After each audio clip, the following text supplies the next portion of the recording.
Hello there. Welcome to Pod Maverick After Dark. It is Kirk, Henderson, and Josh Bowe coming to you live once again as the Dallas Mavericks have now played 3 games in 4 nights. So if you're hearing from us often, it's because the Mavericks just keep playing basketball. Josh, how are you? Doing okay. Monday night. Best time I have a back-to-back. So yeah, we'll bring the energy as best we can. But that was I don't know how to talk about that game. I just have no idea. And I don't mean that in like a whingy, how I get whenever the Mavs have looked like shit after a while. It's just that was a truly bizarre and mostly boring basketball game, right? The Mavericks, I've not even said the Mavericks lost 101 to 94. Like how do we even begin to discuss this game? So Derek Lively is out with a boo-boo, as is his wont. I don't want to make light of the fact that he has a knee contusion, but Jesus Christ, guy, play. The Thunder are down multiple guys, but they're just deep as all get out. And so this game sort of had the shaping of a rock fight from the very beginning. And I kind of thought Shea Gilgeous-Alexander was going to just destroy the Mavericks, and that didn't happen. So let me ask you something. The Mavericks in the first half only allowed the Thunder to shoot 2 free throws, played a pretty good game, and found themselves still down, what was it, 60 to 52 at the half? Is that basically what you remember? Yeah. They were still down at half and then down big at the end of the third quarter. I mean, there was never really a point where the Mavericks felt, through the first 3 quarters, I don't really remember parts of the game where it felt like the Mavericks were seriously in it. 'Cause even when the score was close, it just didn't feel, it felt more like OKC playing with their food. The first quarter, the Mavericks did a nice job of rallying back, I thought. And then the second quarter, go ahead. Yeah, I was going to say, because I talked about it in our Slack. They, with no Derek Lively, I figured, okay, they're going to start D'Angelo Russell, who was key in the win against the Raptors, and Jason Kidd did not, and started Max Christie instead. And I thought that lineup didn't look great, and they got down 7 early, and then Russell came in, and they immediately got the game back within a possession. Quickly. Yeah, very quickly. And Russell didn't even play an incredible game, but we could talk more about that later. Yeah. But yeah, it was a weird game because it kind of felt like inevitable in a way. Second night of a back-to-back, the Mavericks are, a struggling team for the most part, even after that solid win against Toronto, and OKC is the defending champs. But then that fourth quarter happened. I mean, we probably should lead with the fourth quarter. Yeah, you're right. You're right, because that's the part that was interesting. Yeah, that was the exciting part. It also makes no goddamn sense. Your tweets were just killing me. I was, because look, I'll just be perfectly candid.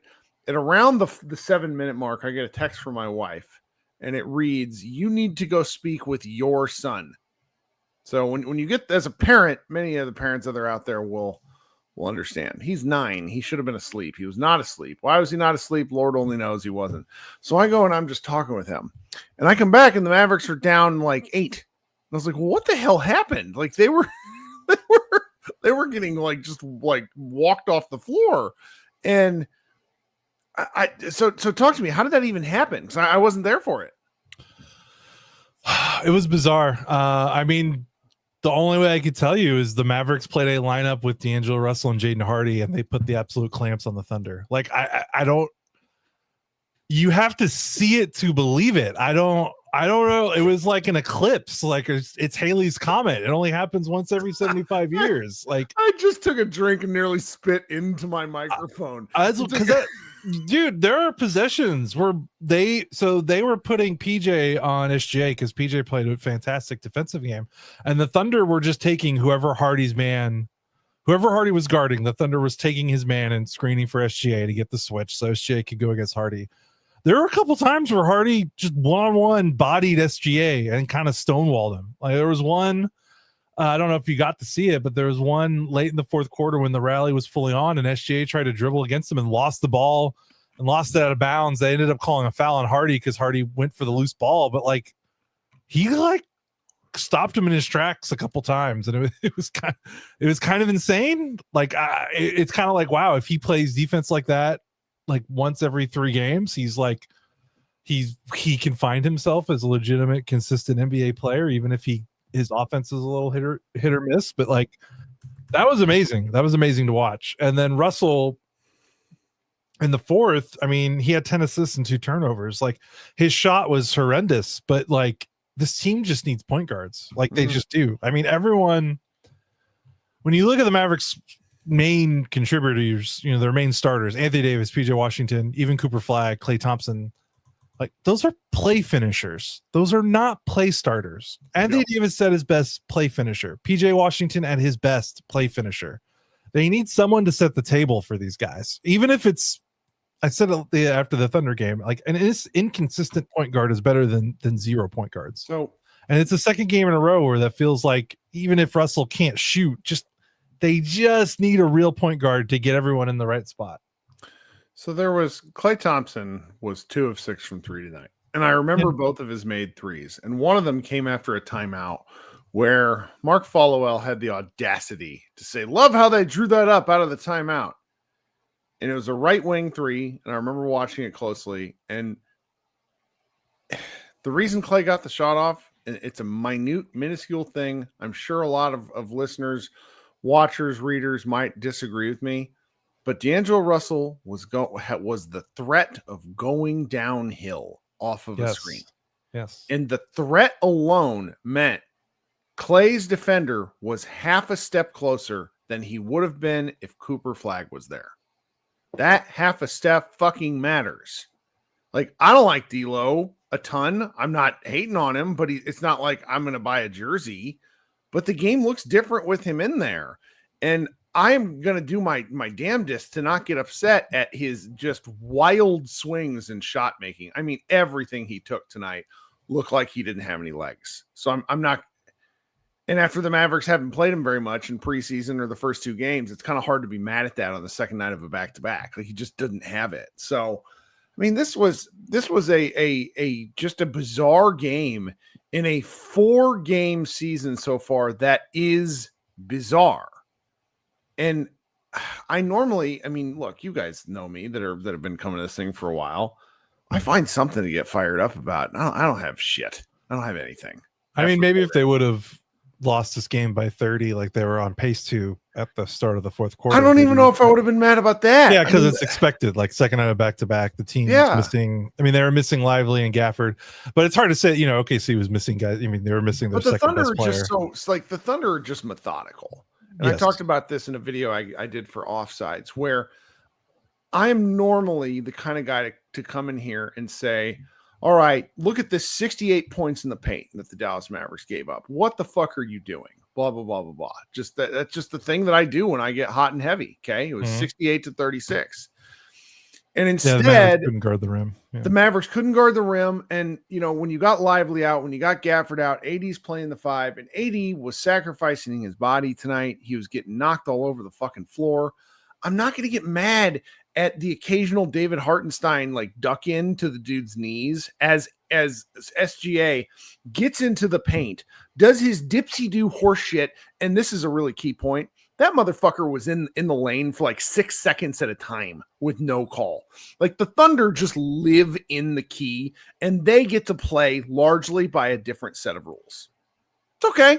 It is what it is. The Mavericks had dealt with that on their. They were the different set of rules going to the finals in 2024. Yeah, like, we knew it. We laughed about it. Like, it's great when stuff benefits you. But I have a hard time being like, Davis needs to defend the rim better. I thought he tried. It's not about the bigs defending the rim better. It's about preventing. It's more about the prevention to the drive to the key, which is really hard to do. There's only so much you could do guarding the rim if you're allowing uncontested line drive dribbles, you know, straight to the rim. And the Thunder were getting that pretty repeatedly. And this one, you couldn't even argue, you know, before when the Mavericks are playing their 2 big lineup and Davis is at the 4, it's like, well, it's easier to spread the Mavericks out, get their rim protectors away from the paint, get Davis closer to the 3-point line. You can stretch him out, dice him up. I mean, Davis was near the basket on defense all night. He played the 5. They didn't have a 5. They didn't have Lively. They didn't have Gafford. We got no Cisse. We got that actually surprised me. I figured they would have tried some Cisse minutes or no Dwight Powell. Like, Anthony Davis played every minute tonight at the 5, and So that meant you would think, okay, well, the defense should be a little bit more balanced because now you've got, PJ at the 4, Cooper at the 3. You've got your athletic wings. But I thought Cooper first NBA back-to-back, he was pretty awful. He didn't have it, not on offense. He didn't have it on defense. Didn't help that Clay wasn't great either. But yeah, I thought the perimeter defense let the Mavericks down more than Anthony Davis at the rim. Like he did what he could. I thought he was. Okay, this is where the switching stuff can really start to bite you, because you have to be so perfect in your handoffs when you're doing switches, and the Mavericks just haven't played enough yet. That's not to say that it will never come together. I think it stands a real chance of doing so once they get a little more connected. But me personally, this is my Kirk Henderson, just like guy who played basketball. I hate switching. I just hate it because it's a coward's defense. No, it's like one mental lapse causes a like if you're not switching at the right time, at the right cadence, and you and your teammate don't have that exact level of trust, mistakes are going to happen. And you're right. I think we're seeing that. This is my thing. No, you're absolutely right. But yeah, I'm looking at the play-by-play. So the Thunder scored. Isaiah Hartenstein had a dunk with 10:25 left in the fourth quarter. It was 91-69. Mm-hmm. The Thunder from the 10:25 mark to the 2:50 mark, the Thunder scored 2 points. It was 7 minutes of NBA basketball, the defending NBA champions, and they scored 2 points. Yeah. Like, that's crazy. That's crazy. I think they only made, so they made, wait, because now I want to look. So Hardenstein made a bucket at 10:25. Then Ajay Mitchell got a bucket at the 8:28 mark. So there's one, there's two. Their third bucket of the fourth quarter came with not 2:52 left. And I think that was so they had 4 baskets to end the game. So from the 10:52 mark to the end of the game, the Thunder made 4 shots. That's great. Well, that's crazy.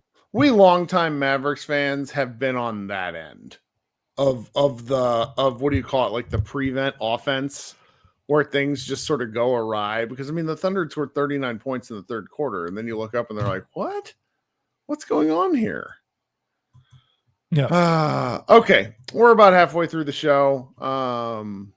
This is just a bizarre game, and it is a game where I am shockingly devoid of criticism. Like, I need to do a video for offsides when I'm done, and I don't know what I'm gonna say. Like, that's I am rarely at a loss for words. I think the only way you would have been mad tonight is if they just didn't try, but they played hard. I mean, did they? I thought they played hard. Just the teams. This is a mismatch. I hate watching Lou Dort so much. Like, Anthony Davis made that and one that put it at a 92-95 game, and the shit he did going under Davis was a dangerous fucking play. Like, it's a play. It's like yeah, he does that stuff all the time. He's 4'0", and he's going underneath the guy who's jumping up for a shot. It's Bruce Bowen pussy shit, and I hate it. Sorry, probably too graphic on the language. I apologize.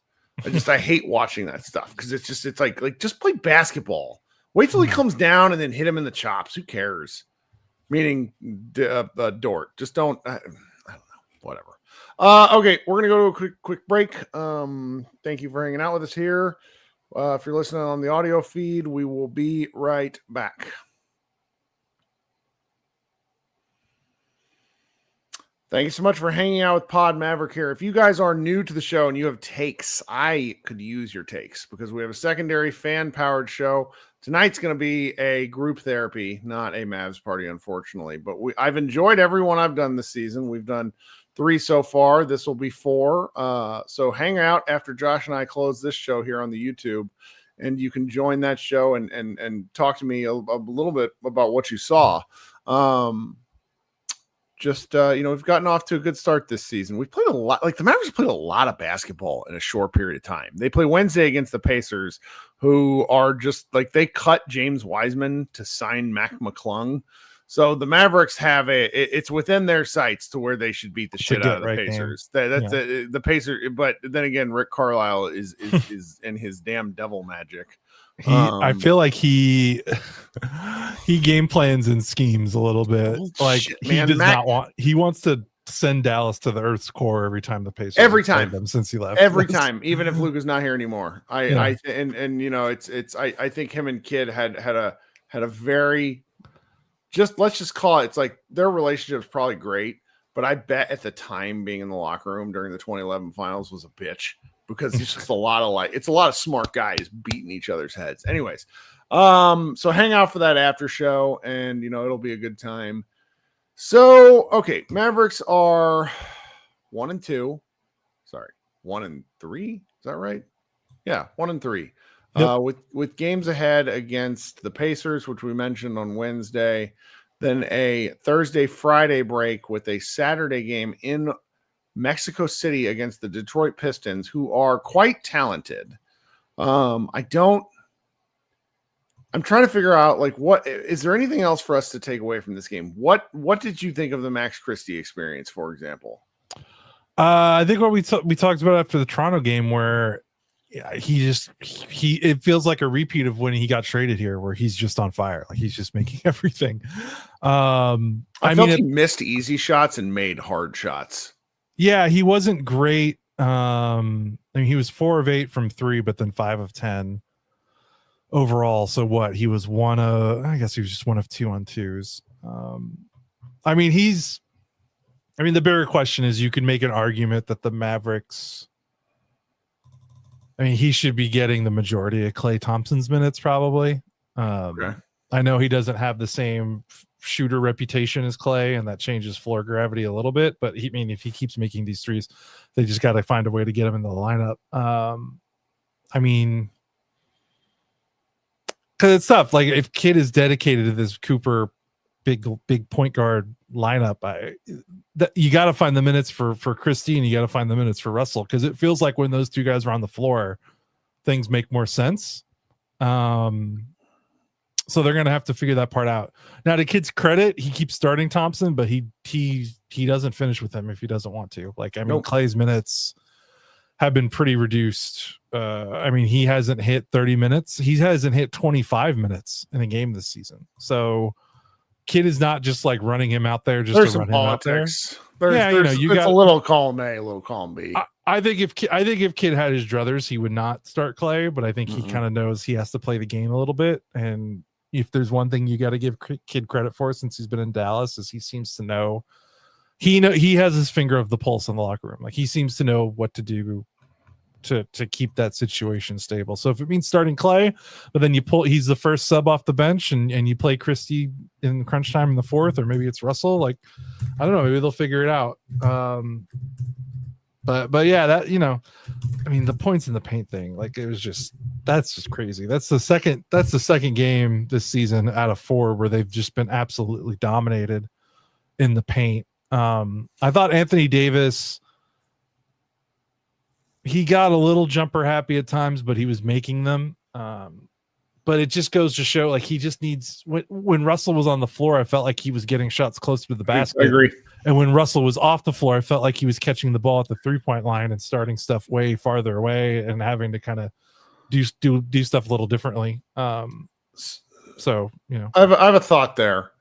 So I have a distance from the goal theme that I've talked about where AD's getting his catches. There's also, and I, again, guys, understand I'm just sort of talking here. If you totally disagree with me, I would love to hear where I'm wrong. This is not a fully baked take, so bear with me.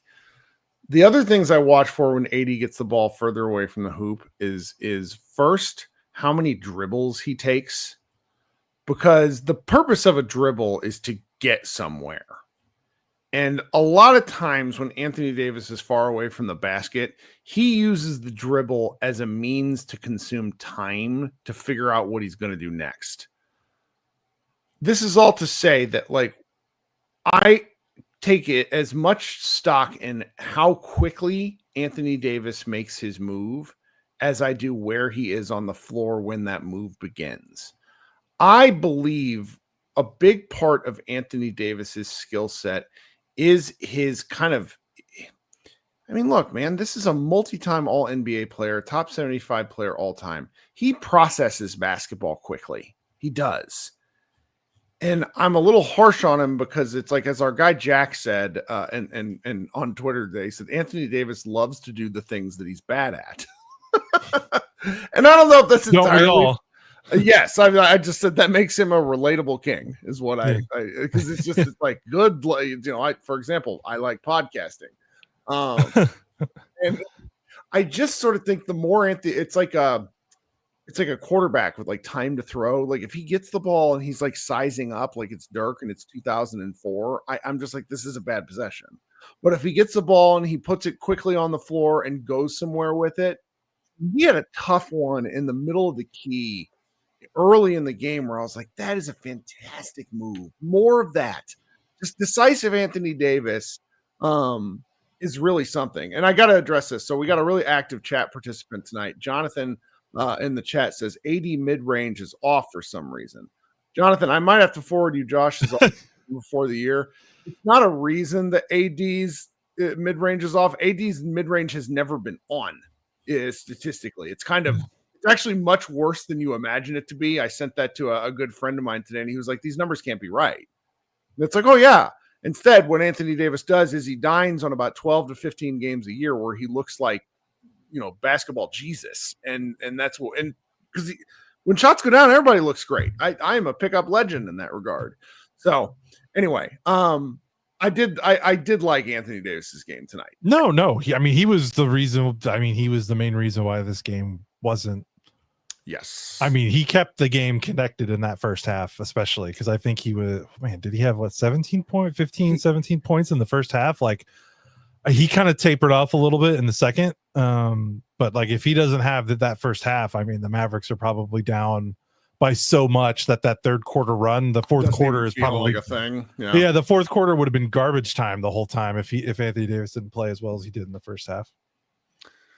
Well, yes, I did say there was one play I particularly liked. It was like occasionally the Mavs had these possessions where the ball's just moving really well, but they don't have the shooters to take advantage. But there's one where Anthony Davis gets a cut down the lane and he catches the ball probably, I don't know, a foot inside the free throw line, and he jumps and he's attacking. And I kind of thought, oh man, I wish he would have just put the ball on the floor, one more dribble and tried to dunk it. Instead, he threw the ball off the glass, kind of Jokic style, in a way where only he could get the rebound. And dunk. And like, that's cool shit. Like you watch that stuff on replay and it's like, this is what I'm talking about. Now we're 23 minutes into this podcast, at least according to our timer. There's a name we've not said at all. Do you know what that name is? Cooper Flag. Oh, yeah. Not a great game for Flag. Yeah, he hit a wall in this game, that's for sure. He looks like he's. Do we think he's injured? What was going on with that? He's clearly, he got his shoulder. He got hit pretty hard there, and he was wearing wraps, and they were working on him pretty much every time he wasn't in the game. Yeah. So clearly, maybe not like super serious, but like he's feeling it for sure. We'll see if he plays. We'll know if it's serious if he doesn't play in the next game. But yeah, he was 1 of 9, and he didn't have it. He was, he's a rookie. He's an 18. What is he? He's 18-year-old rookie. Like he's gonna have nights like that. Second night of a back-to-back against the best team in the NBA. I don't think it's a cause for concern, but I also don't. The Mavericks made that big fourth quarter run with him on the bench, and that's that just goes to show kind of he just wasn't playing very well. Yeah. And that's okay. He's allowed to not play well in his fourth NBA game after he followed it up with his last game, which was awesome. So nothing to worry about as long as he's not hurt. But yeah, I don't know. He didn't have an impact on the game. When you see all that stuff, what particularly like the big wrap on his shoulder, do you know the first thing I think of? What? Derek Lively getting kneed in the back of the head in the Western Conference Finals, and us convinced that he was just done for the year because it was such a violent collision on the ground. you remember this? Yeah, we thought he'd have like be in concussion protocol for like and then you missed one game, and then that was the one game the Mavericks lost, and he was back. There's just, until I know more, I'm simply going to err on the side of this guy's young and go from there. Like when you're young, your body has superpowers. It's just a different place than when you're in your late 20s and early 30s. Yeah. So I know Ash Boying says, gosh, his fourth game in the NBA in the first back-to-back. I have to guess that's because of Mark Followell and Skin being like, it's so hard. And it's like, what the hell are we talking about? 18-year-old guys that like basketball play basketball for like 10 hours at a time. I loved it. I love that, and it was just a weird point in the game. That was when like the Mavericks were like very close to getting waxed. God, the Thunder shot 20% from three, and the Mavericks doubled the made 3-pointers of the Thunder. If you would have told you that before the game, you probably would have thought the Mavericks would have won by 20 points. If I told you 30 minutes before tip-off, hey, the Mavericks are going to double the amount of made 3-pointers the Thunder made. Come on, man. That kind of makes that a tough game to lose for sure. Because how often are the Mavericks going to double their opponent's 3-point makes in a game and you lose one of them? That kind of sucks. Yes. Well, let's cut bait early. We do plenty of podcasts. I mean, I've been over since the game started. There's been 4 Mavs games. We've done close to 8 hours of NBA content between that. Like, that's too much Mavs, or too much Kirk, really. Yeah, too much us. There's never enough Josh. The fans are always clamoring for Josh. So here's what we're gonna do. I'm gonna close out the show. The rest of you that want to hang out and talk, I'm gonna post the link in the chat. And then we can kind of go from there. Josh, you go write a stats post and get it on MavsMoneyball.com. Yeah, head over to Mavs Moneyball. Yeah. There's some we didn't even talk about the news today. I should have led with that. Oh, yeah. Just we'll have more to say later, I'm sure. But Josh and I, pair of cynical jerks sometimes, couldn't be more delighted than the Mark Aguirre jersey retirement. Couldn't be more delighted. Don't care if it's a PR play. Love it. That man wept when he found out. Like, that's why I watch sports. I don't watch sports to bitch about Nico and Patrick Dumont all the time. I watch sports to see basketball players fucking love basketball. It makes me want to go play basketball, and I can't move. So. Yeah, and he's a huge part of the franchise. Yes, absolutely. It was awesome to see. The Wings also hired a coach, which we don't know anything about, but everybody seemed to like it, and I think that's cool. So yeah.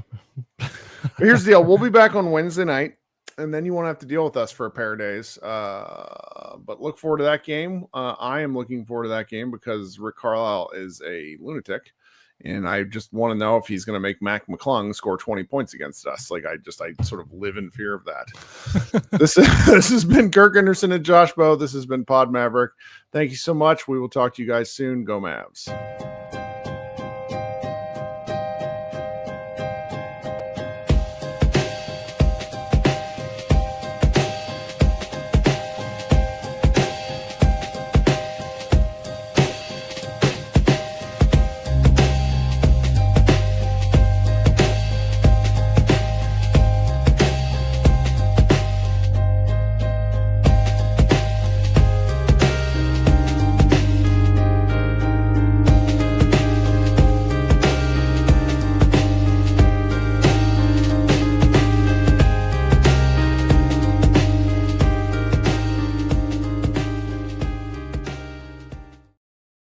Hello, Mavs fans. This is Pod Maverick After Dark presents Group Therapy. What is group therapy? Well, it's where instead of yelling at one another in the comments, though I can see some of that happening in our YouTube right now, yelling at each other on Twitter and Reddit, we come together in an act of weird male fellowship. Though if you're a young woman, you are, of course, allowed to join at any point. We don't care.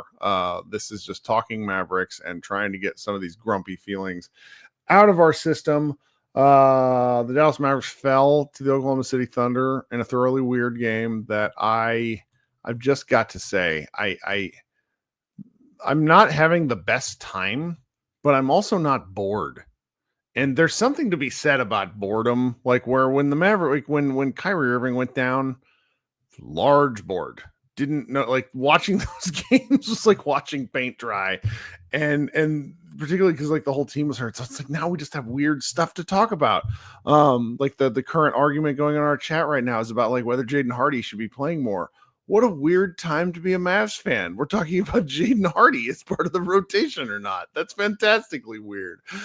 So again, there's the YouTube link. I penned it into the chat. It takes you to a StreamYard app. We can talk basketball. We can yell about things. I got two folks waiting, two of a gentleman that I know well. Happy to hang out for, let's just go a half hour, maybe more if we want to, and talk a little basketball. So coming up first is former Mavs Moneyball contributor and wrestling coverage guy extraordinaire, Brian Zellum. What's up, brother?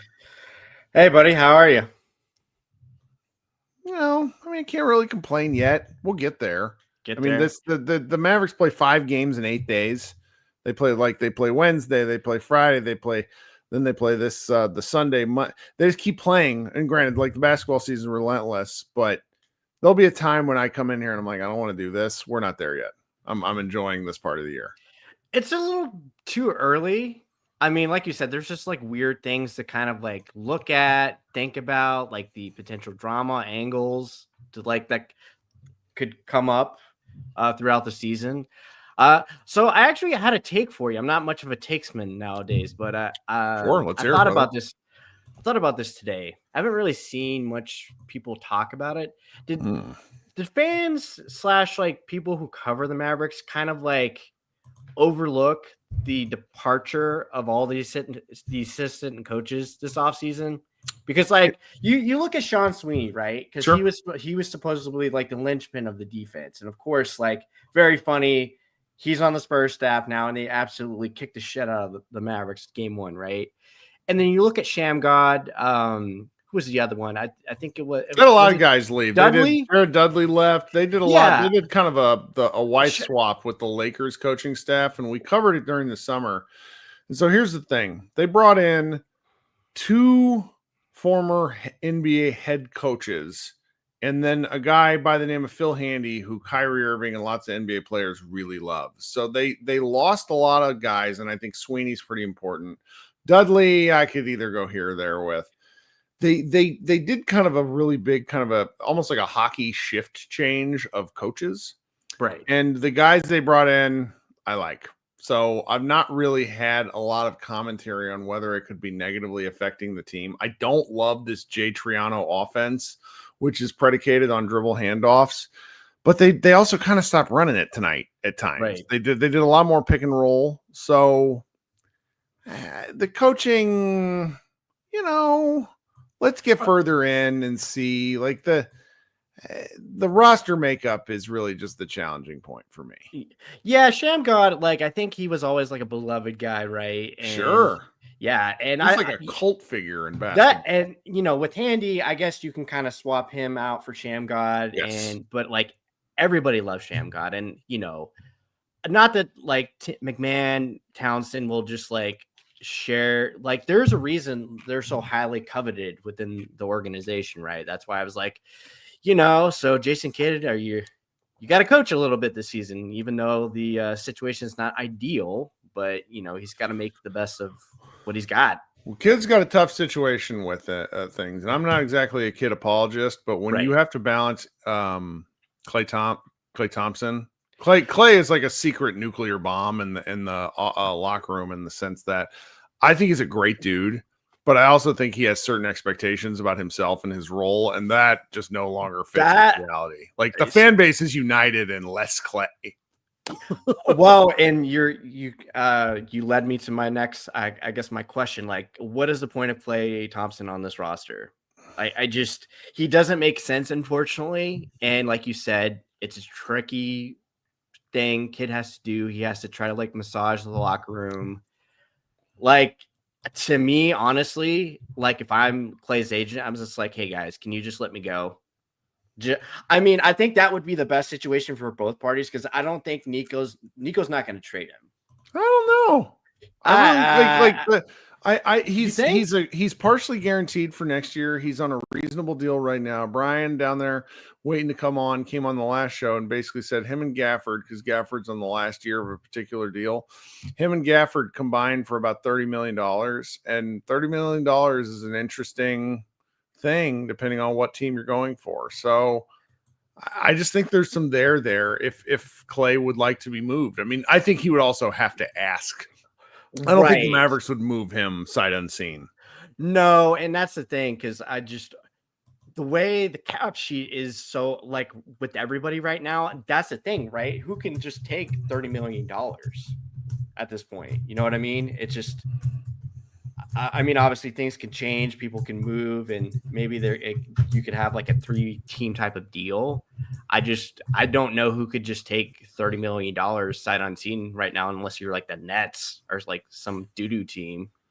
So I like if Thompson just like came up and said, "Hey guys, like you want to go in a different direction, I need to go in a different direction. Let's just cut bait." I think that, like, knowing what he's gone through, I think honestly that would be the best way to go about it. I'm kind of for the pettiness. You had brought up a couple shows ago with like the potential like Nico kid feud, like with the pettiness. I just what he's gone through. I just think it would make a lot of sense. Well, I'm not sure how bad things would have to get for any of this, because it takes like one solid 10 to 12 game run to sort of change the fortunes of a season. Right. And I just don't know how to feel about this Mavs one right now, to where like this loss, I think, is a little bit preordained. I would not take good or positive from this, because like Josh mentioned, it was a lot of prevent defense, a lot of OKC jumpers. I don't think it was really relatively anything Dallas was doing on the offensive end. Hardy was actually getting some quick shots up. That's great. Christie was energetic. I mean, we've got the full freaking D'Angelo Russell experience in full effect. Which I'm not even mad at him. I'm not either. But it's just like, politely, that's why if Clay moves on, I think at this point your best subjectively, I think you probably have to go like a Russell, Christie, Cooper, Davis, insert center. I guess that's probably maybe your best lineup. Like I don't have like the true cleaning the glass numbers or anything like that. I just don't know objectively what else you could really do. Because like you said, we have like a short sample size, right? But like despite all of his flaws, and we had stinky D'Angelo Russell tonight, he still is a functional cog to make like the offense move, where it just doesn't get stuck in the mud. Because when the season goes on, people are going to drag you into like half court mud. And depending on like the fouls, like I thought the officiating tonight was like really, really shit. Like, and I was under the impression we were letting players play, but I guess that's not the case anymore, because a lot of the fouls, like both ways, I thought were really, really shit. The OKC broadcast, they were not too fond of Najee Marshall and I think PJ always pushing off, but that's beside the point. What a weird game. See, and now I'm also having a really fun issue where my Mavs Moneyball recap is not posting where it's supposed to. So I'm gonna have to multitask for a second. Brian, thank you so much for coming on. You got anything else?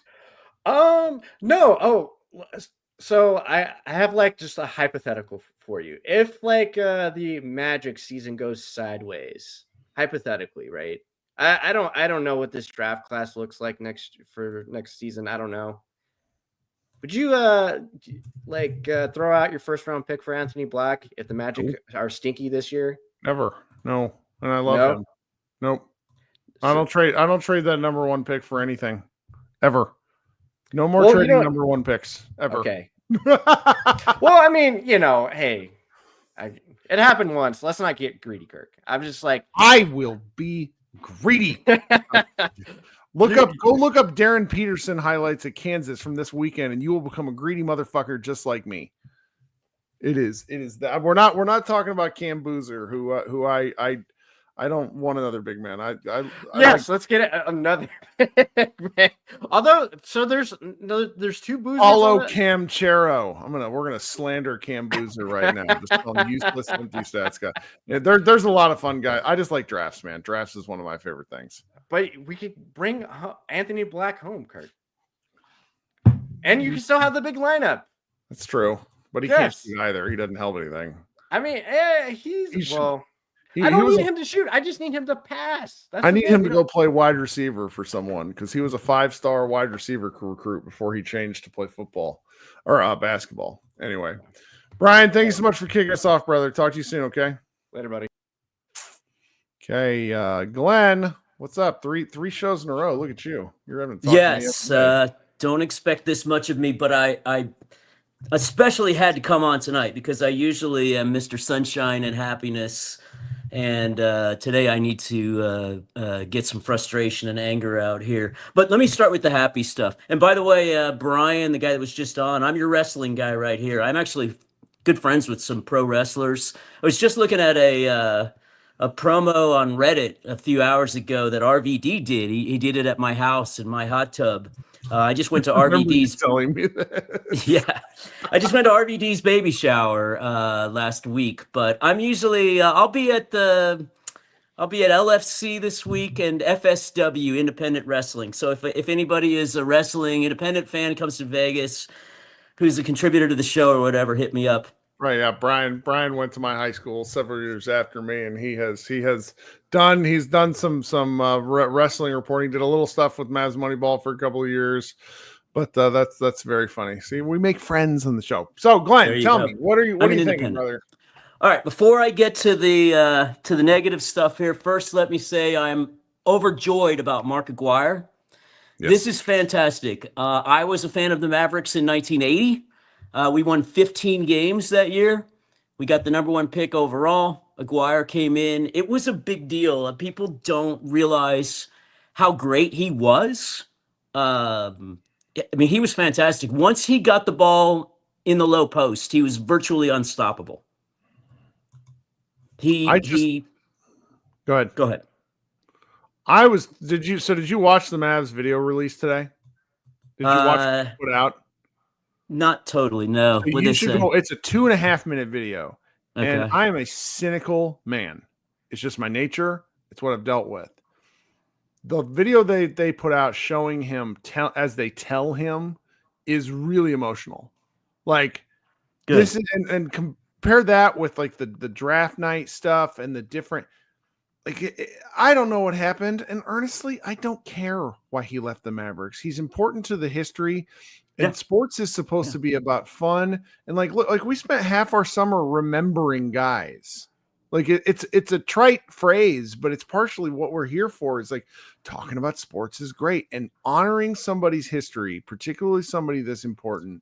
And you should go watch it right after. And I want you to text me when you're done. It's on the Mavs social media feed on Twitter. And it was like 9:30 in the morning when I saw it. It kind of moved me. And I'm really excited for him. I'm really excited that, look, I understand this is a cheap PR hit for Patrick Dumont. I'm not a dummy. But if this means we can get Jason Terry's jersey lifted in the next couple of years and Michael Finley's jersey and some of these other guys, just because Cuban decided to be really weird about this one thing, I'm all for it. All for it. Let's just move it along. You can't retire anyone's jersey on the Mavericks other than Nowitzki without Aguirre also. I mean, he was so important to the early years of the franchise. And there were some really good teams back then, and he was the leader of the really good teams. He didn't get along with Mata, and he sulked, and they had a bunch of issues back then. But still, for those of us who are fans of the chairman of the board's teams, Mark Aguirre was really a special player. So I'm thrilled. And it was offensive that they didn't do it for so long, and I'm glad they've rectified that. I'm too. So I said something in the chat room about this earlier. So I disagree with you on something here. When Kyrie went down last year, I still watched every single game, and I loved the Mavericks team last season. I loved Brandon Williams, Kai Jones, Spencer Dinwiddie, as dim-witted as he is at times. He showed up every single night ready to play. Though that team at the end of last season sucked, but they gave effort every single night. I never had a doubt about the team effort. Maybe they were you should fun be to running watch. Maybe you should be running Mavs Moneyball on the podcast, because this is some diehard shit right now. I love it. Glenn is hardcore. Ugh. I am. Yeah. Yeah. There's just not that many people like me who have been around since day one that are left with the Mavericks, but also who really enjoy watching the Mavericks win or lose. Sure. And what I saw tonight was the most disappointing thing. I mean, yeah, in the fourth quarter they lit up, but the first three quarters were just disgraceful. Cooper Flag, I think they sat him down. I mean, I think they did. They took him out of the game. He wasn't playing in the fourth quarter. They took him out and they said, if you're not going to give the effort, then we're just going to go on without you here. And I heard you talking about his injury. They put him back in at the end. He had a shoulder wrap, but he went back in the game. So he was out of the game because of his lack of effort, I think. And I guess he'll just say, I'm not used to playing back-to-backs or whatever, but this is the pros. And see, when I heard Lively was going to be out tonight, I thought, okay, that hurts our chances of winning, but we have an X factor here. We've got a guy that's going to be all over the court, diving for every ball, out hustling the opponent. And when you've got that, anything can happen. And then we didn't. And that was very disturbing. And I hope they sit him down and say, listen. No, I don't think it's him. I think he's not a fucking... He is not a guard. And he's useless out near the 3-point line right now. That's not to say he's a bad shooter or anything, but it's like when AD's camped in the paint, this is a guy who made his living doing Andre Kirilenko things as a person prior to playing in the NBA. He is a horrifyingly good offensive rebounder, and he's good, just attacking from where, mixing it up, effort plays, and there's just nothing for him. Anthony Davis is taking up his spot. Now, Anthony Davis certainly isn't doing a bad job, but it's just, it's like just him, PJ, and Lively just sort of stare at each other like that scene from The Office with the finger guns, where it's like one person is just kind of screwed out of this situation. It drives me nuts. But yeah, but you say that, but last night we saw what Cooper could be. Cooper was everywhere. In the third quarter, he was the team. And so, I mean, that's what I want to see every night. And by the way, AD was fantastic tonight. I think that was AD's best game as a Maverick. I would still love that Houston game, and he was really good against the Raptors last season. Well, the Raptors 28. What was it? 28 minutes of the Houston game. Yes. Yeah, the Houston game was great, but he went out in the third quarter, and that was the end of AD for the season for the most part last year. Sure. Yeah.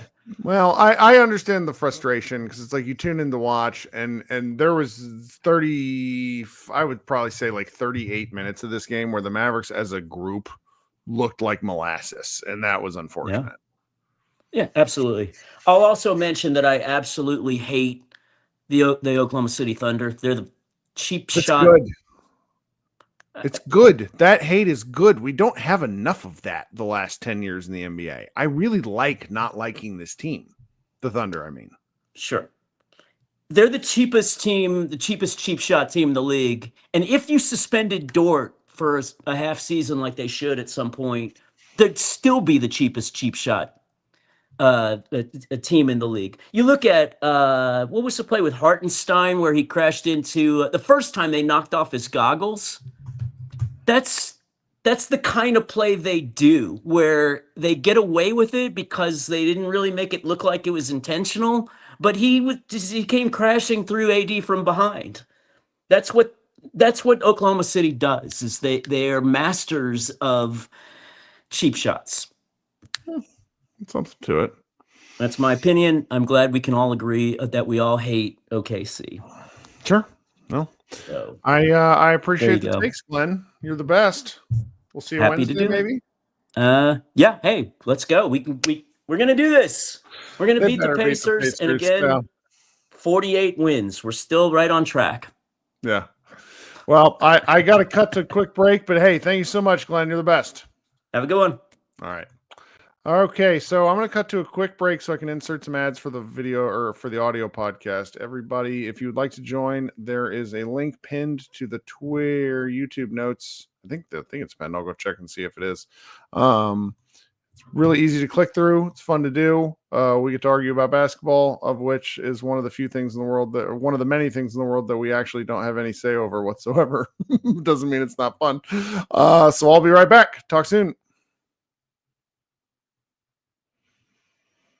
Okay, thank you so much for waiting. I'm going to bring my man Brian up on stage. I can tell he's heated because he and another commenter, Jonathan, are having a spiritedly fun and shockingly non-personal debate in YouTube comments. This is great stuff. Usually our YouTube comment turns into a bit of a war zone. But Brian, let's talk a little bit about this Mavs game. What's going on, brother? I'm glad you're finding it fun and spiriting because I'm getting close to threats, man. No, but okay. So just summary in the chat. We have a new commenter who's very, very thoroughly convinced that Derek Lively is ass, and he wants Daniel Gafford to come back. And we'll get that wish soon enough, and probably see how it'll prove out. Lively not playing tonight was a little bit frustrating to me because I wanted to see him and Chet go at one another.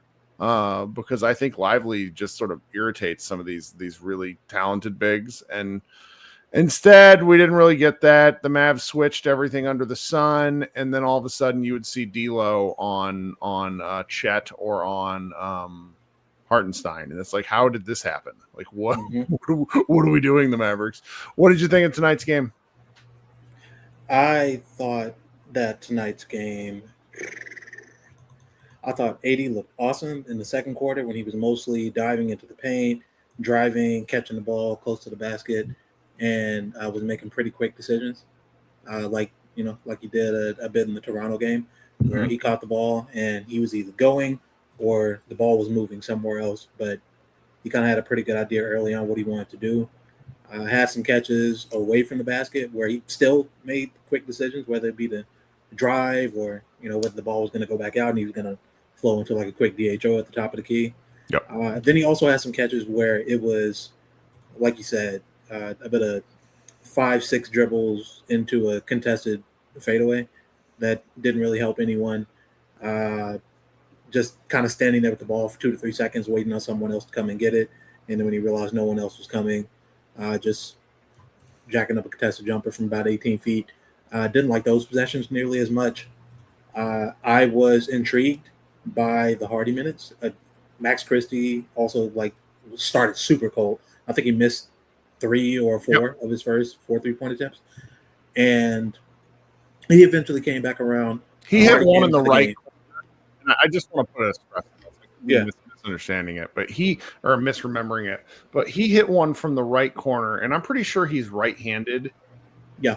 So he's right-handed, fading from the right corner on a catch-and-shoot 3, which essentially means his shooting arm is parallel or behind the backboard as he shoots this 3-pointer, and it just rainbowed in, and I was like, oh, okay, that's how it's going to be. Yeah, when his shot is on, he's a pretty useful player because he's a pretty good off-ball cutter, particularly when he's playing with D'Lo, because he and D'Lo, they just kind of have that synergy. D'Lo knows when he's going to back cut, and he's pretty good at hitting him with a bounce pass. So Max, for the third game in a row, it was looking pretty bad early, but for the third game in a row has looked to be pretty useful out there. No. Jaden Hardy came in, gave us some important minutes. Off the timely shots. Let's pause.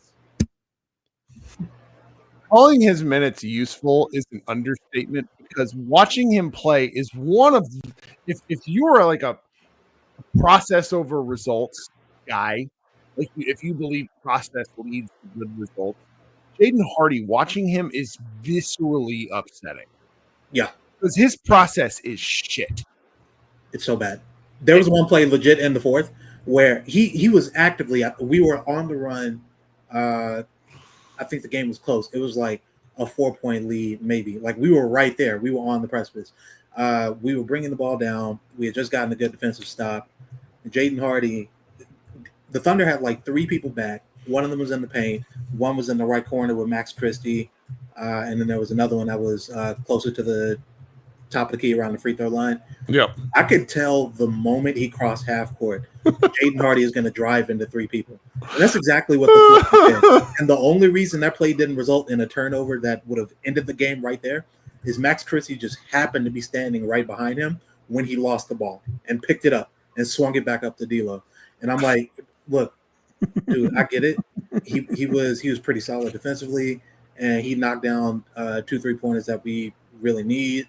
Had a good drive mixed in there even. But I'm sorry, dude. His process is just too toxic. The brother goes out there and plays with no brain in his. Well, when you're down 20 or 22, it was perfect. It was the perfect Hardy run. I started tweeting some stuff where I'm like, more and more teams are saying Jaden Hardy's name. Let's get him to a better team. Yeah, I can't, because like here's the thing: when he has a game like this where he makes a couple shots, but he and even then like helps in some ancillary ways, but it's still just like head over heels, like just flipping over himself to give the other team the ball and to give them fouls that we don't need to be giving up at important moments in the game. You'll have people like the guy who's in the chat right now who's like, well, you should be playing more games. I'm like, dog, there's no way you watched him play this game and are arguing for that right now. Look, why not? Let's take a step back from you and I both being process-oriented people and say for just a second, why not? What is going to be worse about than what we've seen from the Dallas Mavericks through 3.5 games? Can I tell you? Throwing out that fourth quarter. Yeah, I want to hear it. So there was a lot of Clay and Hardy creation going on in this game. Do you know who wasn't doing a whole lot of creating in this game, even when he was still in the game? Cooper Flag. That's bad. That's why. Because those extra possessions that they had came at the cost of our most important player having the ball more. Now, I don't know if it was because of like his shoulder thing bothering him, or see, there's a guy in the chat who says I blocked him or muted him on Twitter, which can't imagine why I would mute anyone on Twitter with the way people speak to me like I'm a fucking dumb dog. But like Flag didn't have a good game. No, he didn't. Nobody did anybody have a good game past AD and maybe I was gonna say AD, Max eventually, PJ. No, PJ at one was pretty point, awesome PJ defensively. PJ was playing 20 he had played 26 minutes and was a negative 26. No, I saw that, and I'm not gonna lie to you, I don't know how. Okay.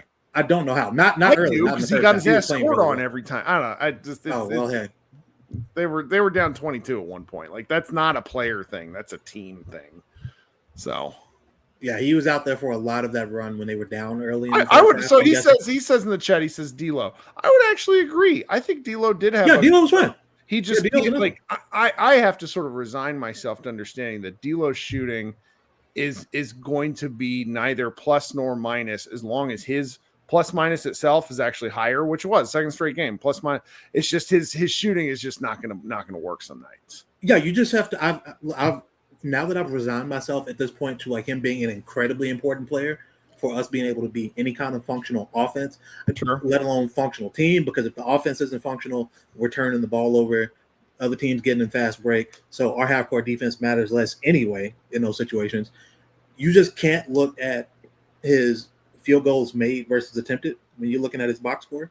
Just go right to assists, turnovers, and 3-point field goals. That's all you need to be looking at. Sure. Maybe even you want to check and see if his grifting is working, see if he's getting to the line a couple of times. And he didn't really have it tonight. I think he went once or twice, but not that many times. Well, I mean, I'm interested in like the Flag discussion right now, because if you want to say he had a bad game, I'm not going to argue at all. Yeah. I also am not particularly interested in the injury element of that. That doesn't change whether or not he had a good game, because they kept putting him back in, so he was good enough to play. So therefore, it's fine. Exactly. My question becomes: it's like this guy is very clearly a power forward who can moonlight at the 3. So what are we doing letting him have the ball as a point guard? Like I'm not going to sit here and bitch about him when he's not being put in a position to score. What was the single coolest play that he made last night? Last night, are we talking about like aside from the pick and roll ops? The pick and roll ops were pretty good. Okay, so there's a few really. You're talking about the dunk in transition, right? The dunk in transition. Yeah. The dunk in transition was a one dribble 45 foot. He covered 45 feet on one dribble and dunked. Yep. He had no opportunity to do anything like that tonight because one, the Thunder are good. Two, the Mavericks aren't structured to where he can actually get the ball like that very often. It's just they're not. That's just the nature of this, and that's so for anybody. So this gentleman in the chat wanting me to criticize him. Okay, but I'm not. He should do better. He should play harder. Yeah, but here's the thing: he can play harder, but you can only play so hard if your job is now like being in the corner. Like that's where I think there's a median to be found between him having the ball all the time and what was going on in this game, regardless of whatever was going on with the playmaker at most. Like, so I just don't like. He should be in the secondary playmaker role every now and then, get the opportunity to be the primary, but he should still have a guy out there as a release valve, a guy like a D'Lo who can take the ball when he needs to just put it on the shelf. What was interesting was that he was the release valve a lot of times on offense, and I'm like, why is that? Like, why? That's terrible. I don't know. That's what I said. There's a median to be found here, and maybe Jason Kidd is still finding it. Now, I know he's certainly not helping him because they're not doing anything to get anyone any easy baskets at all, and that's kind of been a staple. I know, and that's where again it's like, okay, we're still doing the double. Well, not anymore because Lively wasn't there. We're not doing the double big to start, but we're still doing. Okay, we had that kind of organically taken care of for us, so we didn't even have to worry about that. But you're still going out there and starting with no point guard. Why? Yeah. Klay Thompson is still at the starting. Why? When you brought in Max, you don't need both of them. You either take whichever one is playing the best in that role, which right now is Max Christie, and then you put a guard that can actually distribute and run the offense out there in D'Lo or Nembhard. But right now, D'Lo's been playing really well the last couple of games. This is kind of his spot. I feel like he's earned it so far. Kidd even said he was going to, keep his minutes up. Coming into this game, I don't remember how many he played. I imagine it was somewhere north of like 22, 23. Sure. But yeah, it's whatever behind the scenes thing, whatever talk needs to happen with Klay. Look, I'm sorry, big bro. We brought you here to start and to play. It was a different situation at that point, and I know this is similar to the one that you just came from, but we need you off the bench because we got to have somebody who can dribble in here. That's just what it's going to have to be. I don't know. I don't feel too bad after that one. No. There's no need to feel bad about anything that happened. One, we're without one of our best players in Derek Lively. Sure. We're without the other backup big in Daniel Gafford. We are, again, they legit just did not know what they were doing with Cooper Flagg today offensively, as far as where they were putting him. There were a lot of things going on that would have me come away from this game with more questions than things to definitively be angry at. Jaden Hardy is an ice war, but he came in and did some things that you needed him to. So you can only complain but so much. There's a lot to be said for a player that has no sense of the situation in a positive or negative way. I'm not. Look, I'm gonna slander him, but I actually mean these things as quasi compliments. He has no idea what the fuck's going on at any time. He just doesn't. He doesn't know that he shouldn't be trying to attack Shea on a dribble drive. Think about how nobody. He was so fun in the finals run because he just didn't know the moment. He didn't understand the moment, and that was really beneficial. And where it really can hurt you is on a random Monday in November, that was why kids stopped playing him down the stretch, just because he just. I don't know if rhythm is a thing that he's capable of having, because he's just constantly like a microwave set to on. No, it's just if I'm in, I'm shooting. Yeah, that's the only place his dial turns to. Great time. I'm gonna really enjoy looking at his shot selection tomorrow. It's gonna be fun. Okay, we should go. You should go. I got Ewan coming up next. Talk to you soon. Okay. All right. Talk soon, buddy. All right, Ewan, close us out. Last guy, what's going on? Hey man, it's been a while. How you doing? It's been a really long time. Great to hear your voice. I got to put the face on it for a little bit. Well, I should have turned you in earlier. Brian wouldn't have minded. We're Central Time Zone. You're out there. It's late where you are. My bad, brother. Nah, that's all good. I'm in Florida now. I've been down here for like the last year and a half. But that is still Nah. East Coast. Shoot, dude. Yeah, I mean, I didn't get to watch the game because I just got off work, but I just have a few things in regards to like how you feel about the Jason Kidd part of everything that's going on. I mean, right when the Kyrie trade happened and the PJ Washington trade happened, like we kind of had a set core, right? And it was like that's the team that we're going to ride out for maybe the next few years, right? So coming in from the off season, it felt like it wasn't much changing that really needs to be done. It wasn't much experimenting other than just Luka playing off the ball. But now we kind of revamped the team, changed the team around, so there's a lot more experimenting going on. And like I said, the Jason Kidd aspect of that is how serious, and we've said this before, you said this before, like how serious does he take these early season games? Like do you think at this point in Jason Kidd's head coaching career with the Dallas Mavericks, like these things should matter? It shouldn't be the same song every 20 games into the season. Like, what do you think? What do you think about that? So my take is that compared to past seasons, he's having to play politics more than in any other season. Because let's just go through the guys. You got number 1 overall pick Cooper Flagg, who, if you don't think he should start, I think there's actually an argument for that. You have PJ Washington, who just signed a 4-year extension, and I think would hopefully be happy enough with his money that you could bring him off the bench or start him either way. You have Lively, a guy entering a key 3rd year where he needs to show something to warrant a significant extension. You have Gafford, a guy who also got his extension money and really probably an understanding from the Mavericks that if a deal comes up, they're going to move him. Then you have Klay Thompson, who is a multi-year vet, a first-round ballot Hall of Famer, who still thinks he's a player that he isn't. That's really tough. That part's probably the linchpin for the tough thing. Then you have D'Angelo Russell, a journeyman point guard at this point, who is signing here for 1 year to improve his value so he can hopefully go get one more big deal leading into his 30s.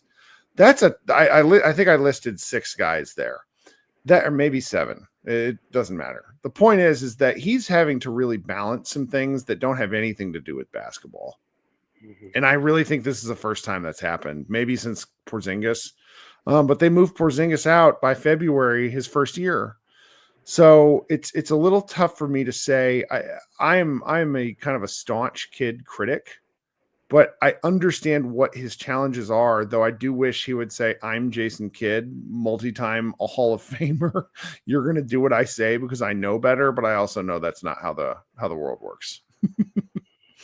Yeah, so I mean, like even with the sort of comments about, we're missing a point guard and stuff like that, you think, I mean, I've seen people say that maybe it's subtle way of him distancing himself from Nico and not fully agreeing with maybe the Luka trade or whatnot, but it's like, why don't we just go with D'Lo at the point? Like everybody says the offense runs better, even though his shot quality isn't always the best, but just the optics and the flow of the game with him. They should have started him tonight over Christie. They just should have. Like there's a visual component. There's a team like understanding. All right, we got the guy that's going to push the pace a little bit starting. Let's go. Let's get out and go. I can't believe they didn't start Flagg. I'm sorry. I can't believe they didn't start D'Lo tonight. I was baffled. And lastly, how about because every team pretty much faces us knowing that we don't have a point guard and they pretty much like press us off rip. How was that tonight? Did OKC really like press full court in regards to us not having a real point guard out there? They just sort of hammered us repeatedly. Nothing that really I felt bothered any of the Mavericks. Their turnovers were way down. But the Thunder controlled the pace. And that was how they slowly got beaten to death. Like the game score was closer, but at one point it was 22. And then the Thunder were like, well, I guess we're done. There's 12 minutes left in the game. And then the Mavericks made a really fun run. I mean, on the Thunder side, I don't know. Chet seems like he's on a different level this year. He seems like he's going to be in the game a lot this year. And that dunk, I wasn't expecting that from him, but he seemed like he took the off season seriously. He took the championship seriously, and how we made fun of him with the lively running around. Oh yeah, and Chase. Yeah. I think that's over. I don't think that kind he's a good player. I hate how good he is. Like I said, hopefully I can get to watch some games depending on how my schedule is. But I'll just be checking in. I watch the videos and on YouTube and stuff. I get to chime in as much. But I'm still here. Really, really good to hear from you. Talk soon, okay, buddy? I will do. All right, bye. This is somehow our longest show in like 3 days. Thanks so much for hanging out, guys. We'll be back on Wednesday. Really appreciate the lively commentary in the comments. I also, and I mean this seriously, I'm also quite grateful none of you guys fell into the I'm calling this person an idiot trap. It's good stuff. So again, we'll talk to everybody soon. Thanks so much. Go Mavs.